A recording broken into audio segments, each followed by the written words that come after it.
guys, welcome back to Embers and Ash. My name's Ashley, if you didn't know. Today I'm doing another Christmas video, and this one is how to make a macrame Christmas stocking. So when I was thinking about making this stocking, I decided that I didn't want to make the whole thing out of macrame because then it would be see-through and it's just annoying to have to do the front and the back of the stocking. So I thought if I had a base underneath and then I macrame on the front of it, that would work best. To make this happen, I went to the thrift store and bought two kind of ugly Christmas stockings. And the reason I got two is because I really like the fabric on the back. So I'm going to cut those out and sew them together. That makes sense. And that's going to be the base for the stocking. So to get started, I took one of the stockings and cut off the top cuff and then cut apart the layers.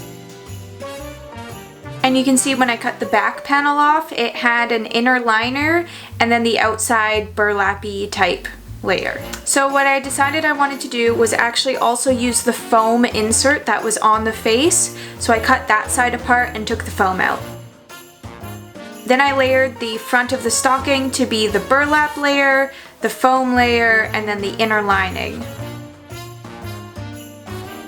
And then once I had it all lined up, I added some pins to get it ready for the sewing machine. This part was pretty tricky, trying to sew all three layers in line and not have it get offset, but I think it worked out pretty okay.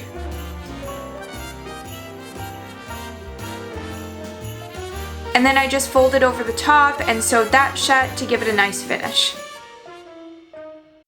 Next up was to do the back of the stocking. So again, I took that burlap layer and I lined it up with that lining again, and I wanted to give that a quick sew together. I didn't bother using pins because it was just the back and I didn't want to spend time on it.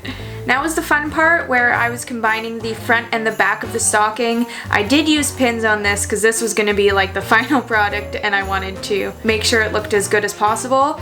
And so I put the two outer faces facing each other so that when I'm done sewing it, I can flip it inside out. And this is what it looked like all sewed together, and the most exciting moment of truth when I pulled it inside out. And honestly, I was so proud of this. Like, there was a lot of layers that were involved, and I am not skilled with the sewing machine, so I was really excited about how nice this looked, for me anyways.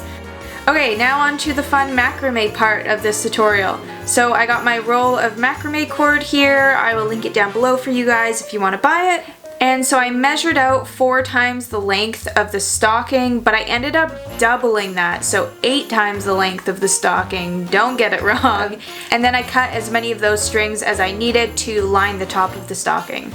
So what I'm doing here is I folded my string in half and pinched that halfway point, and then I cut 2 holes in the stocking so I could slide the string through that and then create a lark's head knot through that hole. So just continue adding those lark head knot strings along the top of the stocking.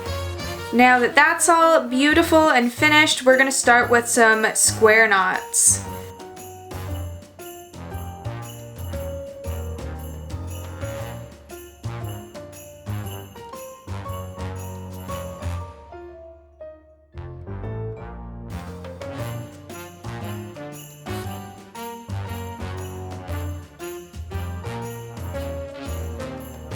When you move on to that second row of square knots, make sure that you take out the first 2 strings and then work with the following 4 so that you are connecting each row of square knots together. Then to finish off this kind of like top collar of the stocking, I did some half hitch knots just to kind of create a line effect.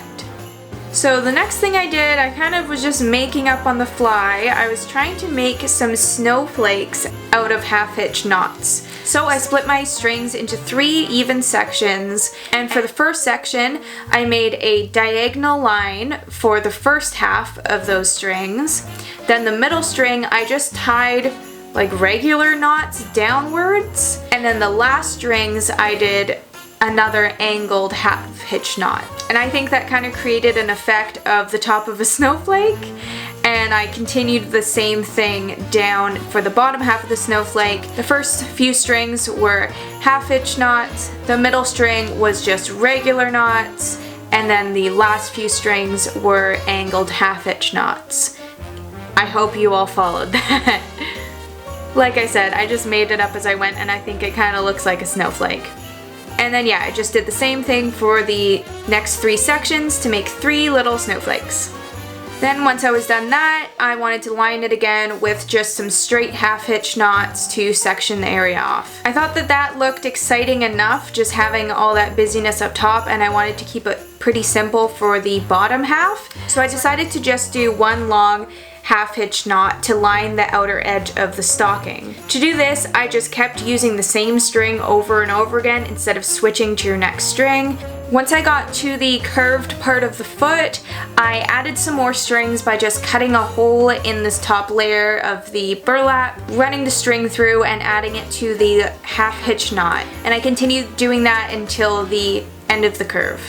So then when I got to the toe of the sock, I switched over to the other side to start a lark's head knot chain on that side, and that would continue on to meet up with at the toe. And once I got to the bottom, I was able to do a regular lark's head knot pattern where I switch to the next string as I move along. So then I just cut off a bit of the excess string to make my life easier, and I hot glued the base of the sock so that when I cut the rest of the fringe off, it wouldn't fray or unknot. So here is the finished product. I'm really happy with how it turned out. I just added a little string to the side, and I cut off the strings at the bottom and like hot glued the ends shut so they wouldn't unravel. And yeah, I'm really happy with this, and I'm excited to put it up with the rest of my Christmas decor. If you liked this video, you might like my previous video where I did another DIY Christmas decor project, but this one was using thrift store items that I flipped into beautiful, like I said, Christmas decor. Thank you guys so much for watching. I hope you enjoyed this, and I'll catch you in the next one. Bye!